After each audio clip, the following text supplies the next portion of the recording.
पश्तूनों का गंडापुर कबीला खैबर पख्तूनख्वा के ज़िला डेरा इस्माइल खान के कुल्लाची तहसील में पाया जाता है। गंडापुर कबीला अहमद शाह दुरानी के दौर में नीम खुद मुख्तार था और वो टैक्स अदा करने की बजाय कैवलरी और इन्फेंट्री का एक दस्ता दुरानी फौज को मुहैया करता था। सैयदुल नस्ल होने की वजह से अहमद शाह दुरानी गंडापुर कबीले की बहुत तकरीम करता था। उसने गंडापुर कबीले को अफगानपुर का टाइटल दिया। तहम गंडापुर कबीले ने अपना नाम बरकरार रखा और वो अपने आप को अफगानपुर नई मुतारफ कराते थे।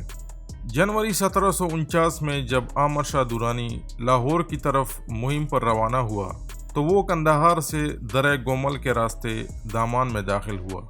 दामान के दिगर कबाइल के अलावा गंडापुर कबीले का 150 अफराद पर मुश्तमिल दस्ता दुरानी फौज में शामिल हुआ। उस दस्ते की क़यादत गंडापुरों का एक सरदार दीवाना खान उर्फ दीवान शाह कर रहा था। दीवाना खान गंडापुरों के हुसैनजई शाह से ताल्लुक़ रखता था और वो आला पायक का शाह सवार और शमशीर जन होने की शोहरत रखता था। चूँकि वो सूफ़ी कलंदराना मिजाज का शख्स था, इसलिए दीवान शाह के नाम से मशहूर हो गया था।